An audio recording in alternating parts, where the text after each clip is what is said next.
شروع اللہ کا نام لے کر جو بڑا مہربان نہایت رحم والا ہے۔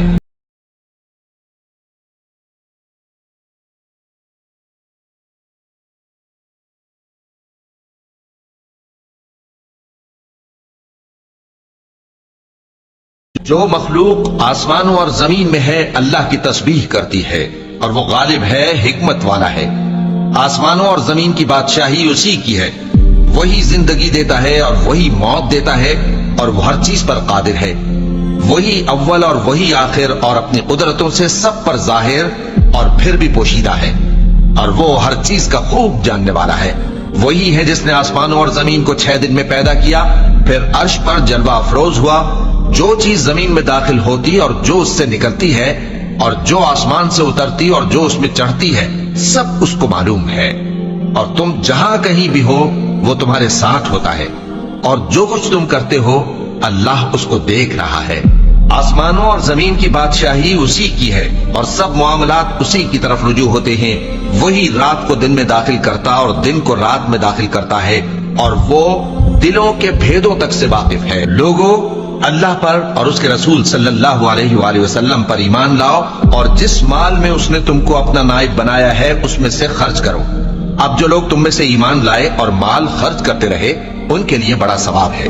اور تم کیسے لوگ ہو کہ اللہ پر ایمان نہیں لاتے، حالانکہ اس کے پیغمبر صلی اللہ علیہ وآلہ وسلم تمہیں بلا رہے ہیں کہ اپنے پروردگار پر ایمان لاؤ، اور اگر تم کو یقین ہو تو وہ تم سے اس کا عہد بھی لے چکا ہے۔ وہی تو ہے جو اپنے بندے پر واضح آیتیں نازل فرماتا ہے تاکہ تم کو اندھیروں سے نکال کر روشنی میں لائے۔ بے شک اللہ تم پر نہایت شفقت کرنے والا ہے، مہربان ہے۔ اور تم کو کیا ہوا ہے کہ اللہ کے راستے میں خرچ نہیں کرتے، حالانکہ آسمانوں اور زمین کی وراثت اللہ ہی کی ہے۔ جس شخص نے تم میں سے فتح مکہ سے پہلے خرچ کیا اور جنگ کی، وہ اور جس نے یہ کام بعد میں کیے وہ برابر نہیں۔ ان کا درجہ ان لوگوں سے کہیں بڑھ کر ہے جنہوں نے بعد میں مال خرچ کیے اور کفار سے جنگ کی، اور اللہ نے سب سے ہی ثواب نیک کا وعدہ کیا ہے، اور جو کام تم کرتے ہو اللہ ان سے واقف ہے۔ کون ہے جو اللہ کو نیک نیتی سے قرض دے تو وہ اس کو کئی گنا ادا کرے گا، اور اس کے لیے عزت کا صلہ یعنی جنت ہے۔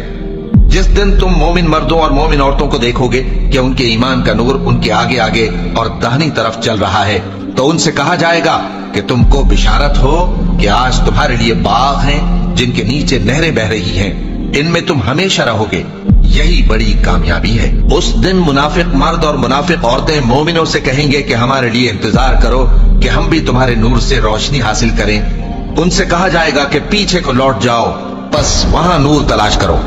پھر ان کے بیچ میں ایک دیوار کھڑی کر دی جائے گی جس میں ایک دروازہ ہوگا، جو اس کی جانب اندرونی ہے اس میں تو رحمت ہے، اور جو بیرونی جانب ہے اس طرف عذاب ہے۔ تو منافق لوگ مومنوں سے کہیں گے کہ کیا ہم دنیا میں تمہارے ساتھ نہ تھے؟ وہ کہیں گے کیوں نہیں تھے، لیکن تم نے خود اپنے آپ کو بلا میں ڈالا اور ہمارے لیے گردش زمانہ کے منتظر رہے، اور اسلام میں شک کیا، اور فضول آرزوؤں نے تم کو دھوکے میں ڈالے رکھا، یہاں تک کہ اللہ کا حکم آ پہنچا، اور اللہ کے بارے میں تم کو وہ شیطان بڑا فریبی فریب دیتا رہا۔ تو آج تم سے کوئی معاوضہ نہیں لیا جائے گا اور نہ کافروں ہی سے قبول کیا جائے گا۔ تم سب کا ٹھکانہ دوزخ ہے کہ وہی تمہارے لائق ہے، اور وہ بری جگہ ہے۔ کیا ابھی تک مومنوں کے لیے اس کا وقت نہیں آیا کہ اللہ کی یاد کرنے کے وقت اور قرآن جو حق کی طرف سے نازل ہوا ہے اس کے سننے کے وقت ان کے دل نرم ہو جائیں، اور وہ ان لوگوں کی طرح نہ ہو جائیں جن کو ان سے پہلے کتابیں دی گئی تھی، پھر ان پر طویل عرصہ گزر گیا تو ان کے دل سخت ہو گئے، اور ان میں سے اکثر نافرمان ہیں۔ جان رکھو کہ اللہ ہی زمین کو اس کے مرنے کے بعد زندہ کرتا ہے۔ ہم نے اپنی نشانیاں تم سے کھول کھول کر بیان کر دی ہیں تاکہ تم سمجھو۔ جو لوگ خیرات کرنے والے ہیں، مرد بھی اور عورتیں بھی، اور اللہ کو نیک نیتی سے قرض دیتے ہیں، ان کو کئی گنا ادا کیا جائے گا اور ان کے لیے عزت کا صلہ ہے۔ اور جو لوگ اللہ اور اس کے پیغمبروں پر ایمان لائے یہی اپنے پروردگار کے نزدیک صدیق اور شہید ہیں، ان کے لیے ان کے اعمال کا صلہ ہوگا اور ان کے ایمان کی روشنی بھی ہوگی۔ جن لوگوں نے کفر کیا اور ہماری آیتوں کو جھٹلایا وہی اہل دوزخ ہیں۔ جان رکھو کہ دنیا کی زندگی محض کھیل اور تماشا اور زینت و آرائش اور تمہارے آپس میں فخر و ستائش اور مال و اولاد کی ایک دوسرے سے زیادہ طلب و خواہش ہے۔ اس کی مثال ایسی ہے جیسے بارش کہ اس سے اگنے والی کھیتی کسانوں کو بھری لگتی ہے، پھر وہ کھیتی خوب زور پر آتی ہے، پھر اے دیکھنے والے تو اس کو دیکھتا ہے کہ پک کر زرد پڑ جاتی ہے، پھر چورا چورا ہو جاتی ہے۔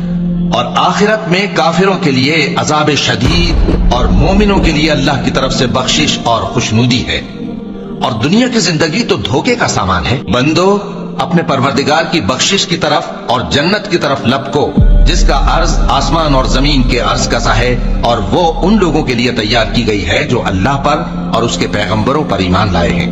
یہ اللہ کا فضل ہے، جسے چاہے عطا فرمائے، اور اللہ بڑے فضل کا مالک ہے۔ کوئی مصیبت زمین میں اور خود تم پر نہیں پڑتی مگر پیشتر اس کے کہ ہم اس کو پیدا کریں، ایک کتاب میں لکھی ہوئی ہوتی ہے، اور یہ کام اللہ کو آسان ہے، تاکہ جو فائدہ تمہیں حاصل نہ ہو سکا اس کا غم نہ کھایا کرو، اور جو تم کو اس نے دیا ہو اس پر اترایا نہ کرو۔ اور اللہ کسی اترانے اور شیخی بگاڑنے والے کو دوست نہیں رکھتا، جو خود بھی بخل کریں اور لوگوں کو بھی بخل سکھائیں۔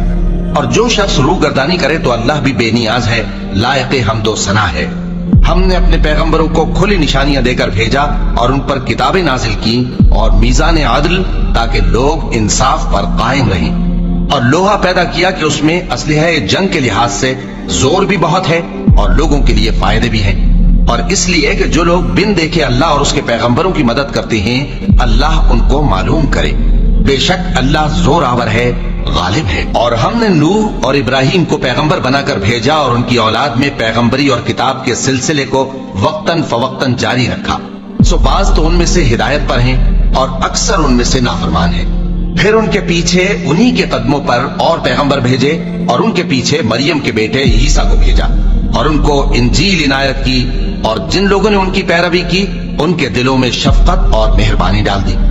اور ترک دنیا والی نئی بات تو خود انہوں نے نکال لی، ہم نے ان کو اس کا حکم نہیں دیا تھا، مگر انہوں نے اپنے خیال میں اللہ کی خوشنودی حاصل کرنے کے لیے آپ ہی ایسا کر لیا تھا، پھر جیسا اس کو نبھانا چاہیے تھا نبھا بھی نہ سکے۔ بس جو لوگ ان میں سے ایمان لائے ان کو ہم نے ان کا اجر دیا، اور ان میں بہت سے نافرمان ہیں۔ مومنو، اللہ سے ڈرو اور اس کے پیغمبر پر ایمان لاؤ، وہ تمہیں اپنی رحمت سے دگنا اجر عطا فرمائے گا اور تمہارے لیے روشنی کر دے گا جس میں تم چلو گے، اور تم کو بخش دے گا، اور اللہ بخشنے والا ہے، مہربان ہے۔ یہ باتیں اس لیے بیان کی گئی ہیں کہ اہل کتاب جان لیں کہ وہ اللہ کے فضل پر کچھ بھی قدرت نہیں رکھتے، اور یہ کہ فضل اللہ ہی کے ہاتھ میں ہے، وہ جس کو چاہتا ہے دیتا ہے، اور اللہ بڑے فضل کا مالک ہے۔